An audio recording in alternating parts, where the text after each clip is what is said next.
Okay, week 4 began with the Lions defeating the Packers at Lambeau Field. Remember when the Lions weren't able to do that for an extended period of time? Now it seems like it's an annual thing anymore. Seriously though, the Lions are looking like they're trending upward, and the Packers are looking like they're trending, well, downward. But anyway, it's time for the rest of your picks. Let's get started because I don't have time for this bullshit. Alright, Sunday morning football, exclusively on ESPN+. Oh, and if you want to see a Toy Story version of this game, that's also on ESPN+, and also on Disney+. How fucking special. Anyway, on to the actual game, though. The Falcons, finally got sent back to reality a little bit when they were facing, of all teams, the Detroit Lions. Go fucking figure, right?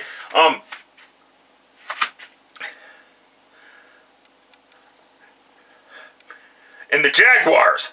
What in the literal fuck was that?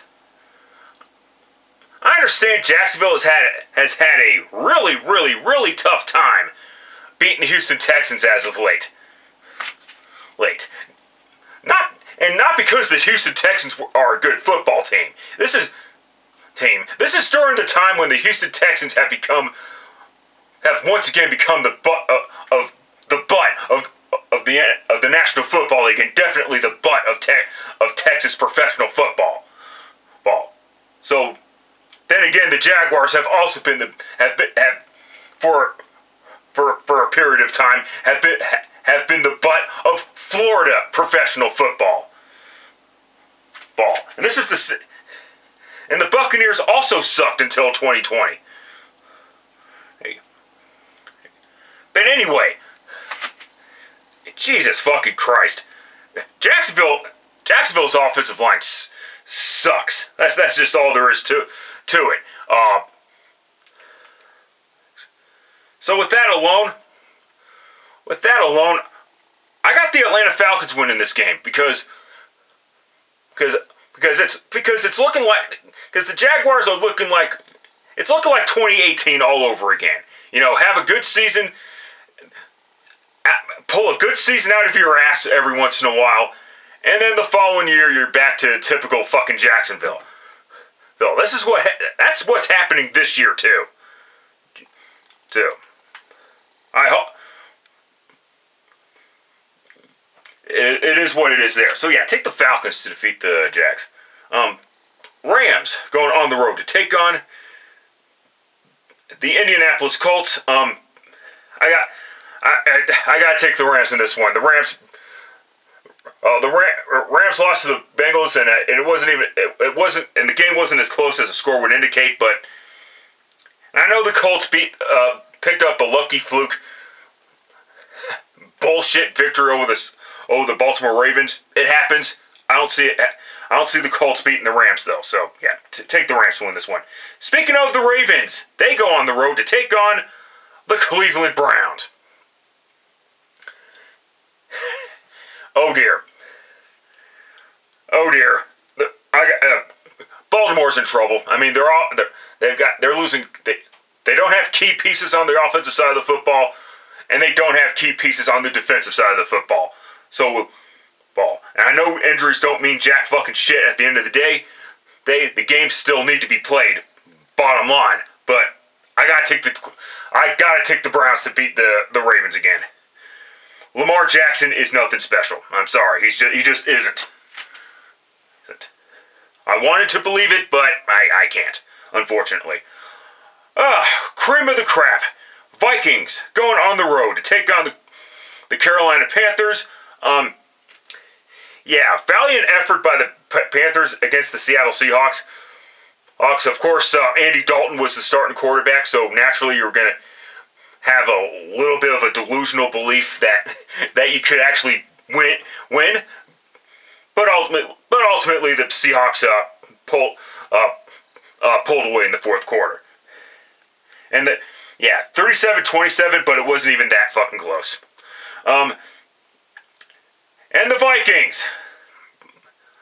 Well, the winner of this game can still have their delusional hopes of making the playoffs. And apparently the Vikings are the best 0-3 team in the NFL. Well, excuse the fuck out of me, but that's like being king turd on crap fucking island. I'll take the Vikings to defeat the Panthers here, because I don't think the Panthers are that good. Plus, Bryce Young is back, and so far he has not been doing a great job as of late. At least through his first couple of starts, and I'm not surprised that he got injured 2 weeks into the regular season to the point where they had to start Andy Dalton. But yeah, give me the fucking Vikings to win. Bengals going on the road to take on the Tennessee Titans. It's looking like Mike Vrabel is starting to get past is getting towards his expiration date. If he hasn't passed his expiration date already, because and this Titans team is cooked cooked to fucking shit, cooked to fucking hell. And the Bengals do get their much needed victory over the Rams. I think the Bengals narrowly beat the Titans in this one. Joe Burrow, it's obvious Joe Burrow is still not 100%. It is what the fuck it is there. Okay, Buccaneers. But yeah, take the Bengals, in case I haven't said it already. Buccaneers going on the road to take on the New Orleans Saints. If Derek Carr plays, I'm going to have to actually take the Buccaneers to win, because even if Derek Carr does play, I'm not so fucking sure how good his shoulder is going to be. On the other hand, if Jameis Winston's going to play, I'm actually going to take the fucking Saints to win. Here's the deal. Here's the thing. No, I can't fucking do that. I have to coin flip this one. Heads for the home team, tails for the road team. If it can fucking actually work this time. Oh my god, it fucking worked. Okay, tails. Take the Buccaneers. My issue with... I know I had the Saints winning this division, but the problem is... I do have to take into account that Dennis Allen is still the head coach, and Joe Woods is the defensive coordinator. There was a reason why the Cleveland Browns got rid of Joe Woods in the first place. It is what it is. So it is what it is there. So yeah, take the Bucs to defeat the Saints, I guess. Dolphins going on the road to take on the Buffalo Bills. Boy, oh boy. Talk about getting wrecked. R-E-K-T. Apparently. Jesus fucking Christ. What a fucking performance. 70 points, and I'm not a firm believer of yards winning games, because at the end of the day, they mean jack shit without the context. But yeah, 70 points, 726 yards of total offense. I'll talk about the Broncos side of it later on, but Jesus fucking Christ.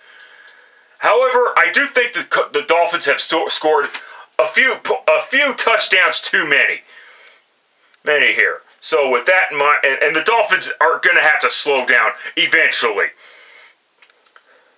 I do like what they're doing though.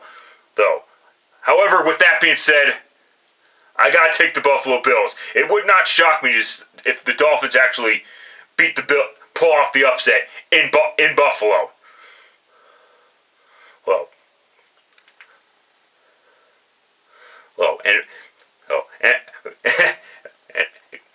So this should be an interesting that should be a good fucking game though. Too bad I won't be watching it, because I'm gonna be watching this fucking game. And I dubbed this game the Royal Sewage Bowl between the Denver Broncos and the Chicago Bears at shitty-ass Soldier Field. Both teams have issues At least on the field, we all know about the Bears off the fucking field. They are a hot fucking mess. As the new saying goes. I mean, Jesus fucking Christ. Holy fucking shit. That was the worst performance I've seen out of a Denver Broncos team ever. I mean, I think a lot of people would agree with that. Quite frankly. 70 fucking points. No, this wasn't a situation where the Broncos gave up a couple of touchdowns on defense or special teams. No. The Broncos defense gave up all 10 touchdowns. I mean, Jesus Christ, the Dolphins called off their fucking dogs after they scored 56 points, and the Broncos still couldn't stop them because Vance Joseph has been notoriously known for not having his players prepared. You saw this when he was the head coach, when the entire team looked like they were unprepared. Cardinals fans witnessed that throughout his fucking tenure with the Cardinals during the Cliff Queensbury era.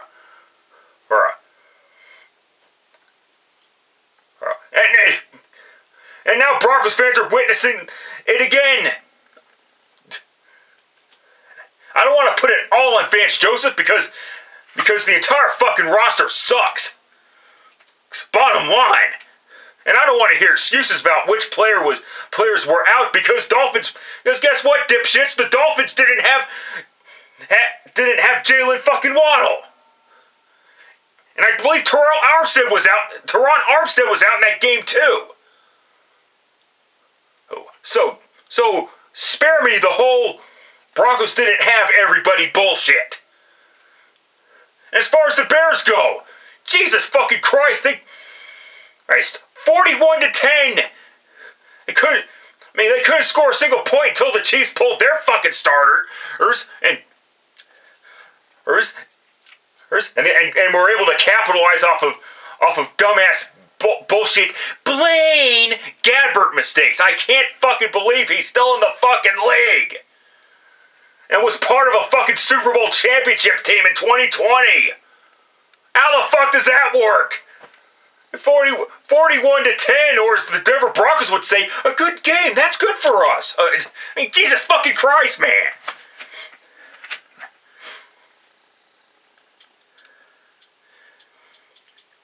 I mean, Jesus. The Broncos should be thinking about blowing this whole shit up. I know the Broncos, and some might argue the Broncos should be tanking for the number 1 overall pick.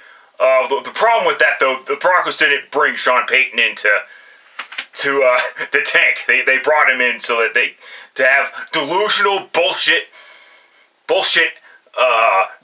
pipe dreams about making it back to the Super Bowl. Not this year per se, but years down the line. The problem is with the new ownership, it's probably going to take them like 3 fucking decades. And I'm not exaggerating either. And on the Bears side and getting back to the Bears side of things, if the Bears lose this game, they're going to have to fucking clean house. Immediately. And so, I don't even care who wins this game is the weird part. I mean, I hope the Broncos win. I'm going to take the Broncos to win. But if there's any defense that can make Justin Fields look like a competent, potential superstar Hall of Fame quarterback, it's the Vance Joseph Denver Bronco defense.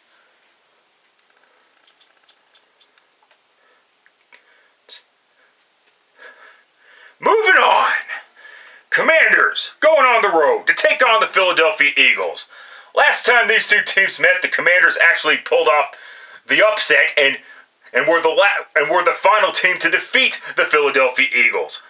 What was that year? The Eagles were unbeaten when when the Commanders face them. And guess what? The Eagles are once again unbeaten.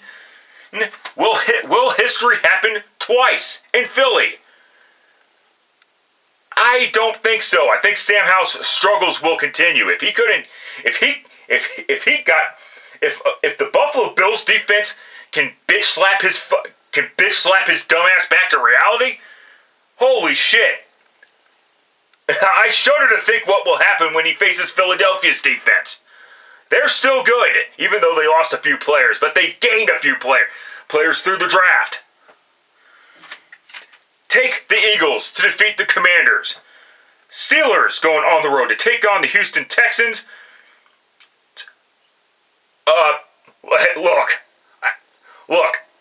See, I'm gonna be honest here. C.J. Stroud actually looks really good.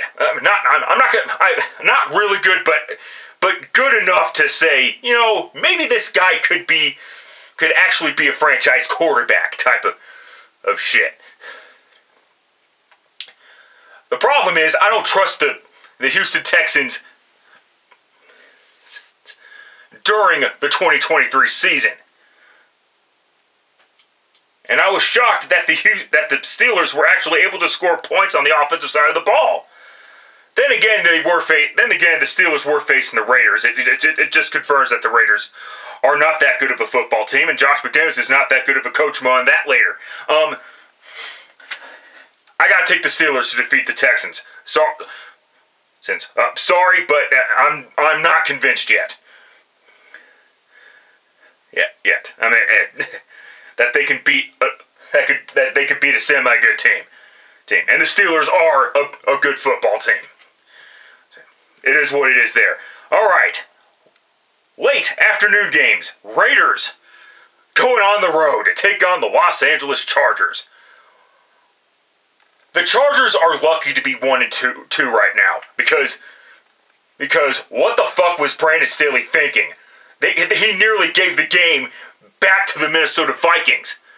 They were just fucking lucky enough that Kirk Cousins was too fucking stupid to spike the fucking ball. His bullshit retarded excuse was that he couldn't fucking hear the play that was going on. Like, dude, who fucking cares? Spike the goddamn ball. What the fuck? Do Kirk Cousins fanboys understand why people don't take him as a legitimate fucking quarterback? Jesus Christ, man. But anyway, a win's a win. Congrats to the Chargers. They're finally on the board in 2023. And I got the Chargers to defeat the Raiders. The Raiders are a fucking mess. Josh McDaniels deciding to kick a field goal. Even though he could have gone for it and tried to get the fucking touchdown in the 2-point conversion. And guess what? Even when the 49ers, Jesus Christ. Sorry, I got Garoppolo on the fucking brain, so whatever. Even when the Raiders got the ball back, they only had 12 fucking seconds left. Yippee the fuck on that. How the fuck do my Broncos keep losing to Josh McDaniels? Jesus fucking Christ. 0-3 against McDaniels. Ugh. Feel like taking a fucking shower. All that. And I know why they lose him. All the smart asses in the comments section shouldn't even think about being a dumbass. Take the fucking, like I said, take the goddamn Chargers. And the Raiders are also having their off the field issues. They just released Chandler Jones, at least per reports, because Chandler Jones is a fucking guy that clearly needs a fucking psychiatrist, if you know what the fuck I mean. Jesus fucking Christ, man.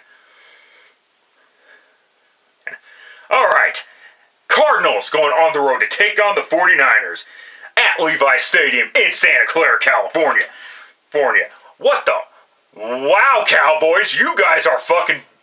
The Cowboys are just fucking typical. I'll get to the Cowboys later. later. But yeah, nice job on the Cardinals. And I gotta be honest with you, they haven't been playing too badly. Okay, I mean, I know everybody thought the Cardinals were a shoe-in for Tank Bowl and all that shit, but the Cardinals obviously had other ideas.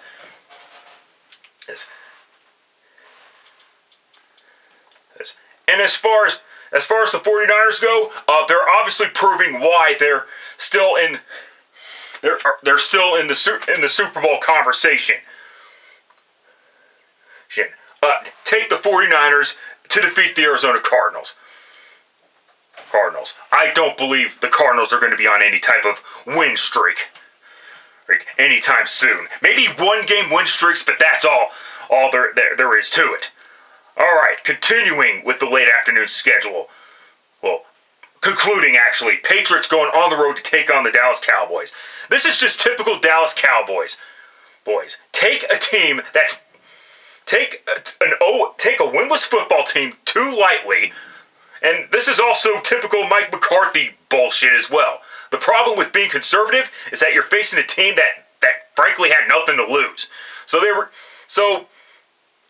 going to surprise the Cowboys with an early lead. And the problem with that is Dak Prescott is typically not the type of quarterback that can just bring a team back down by double digits. And he fucking struggled to do that shit. With that being said, I'm going to take the Cowboys to defeat the Patriots because the Patriots, even though they beat the Jets, they've got fucking issues in their heads and in their assholes, really. That's all there is fucking to it. But Jesus fucking Christ. All right, Sunday Night Football. Chiefs going on the road to take on the New York Jets.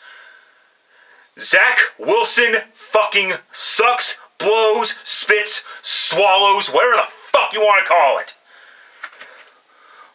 He is fucking dog shit. It doesn't help that the Jets don't have an offensive line, but even when the Jets are actually doing their jobs at protection, he's holding the ball way too fucking long. I mean, Jesus fucking Christ. And yeah, of course, Robert Saleh is going to come on here and is going to come on a camera and say that they're sticking with Zach Wilson for the remainder of the season. He has no fucking choice now.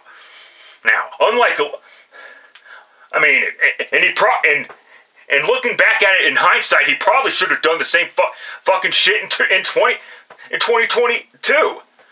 I get it. Zach Wilson is a fucking moron who likes to stick his foot in his mouth at the wrong time. But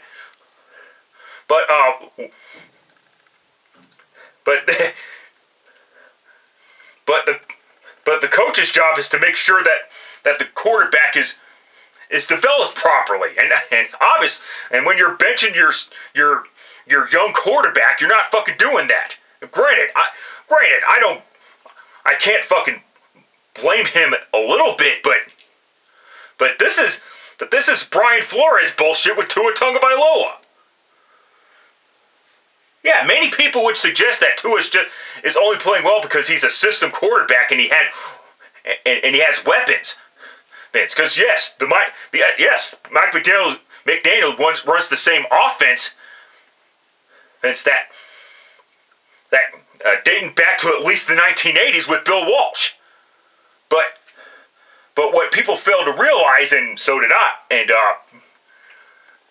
I guess, because I saw Tua play during the Flores era, and yeah, he kind of fucking sucked. But what people failed to realize is that the only reason why Tua sucked is because Brian Flores kept benching Tua Tagovailoa in favor of Ryan Fitzpatrick or Jacoby Brissett for some bullshit, meaningless wild card spot that he ended up not getting, therefore fucking up Tua's development in the process.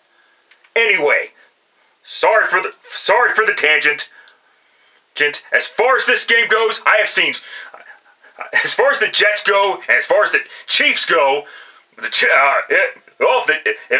last week was their get-right game, as people like to call it, that was their get-right game. And as I predicted, it was by at least 28 points. It was by 31 points.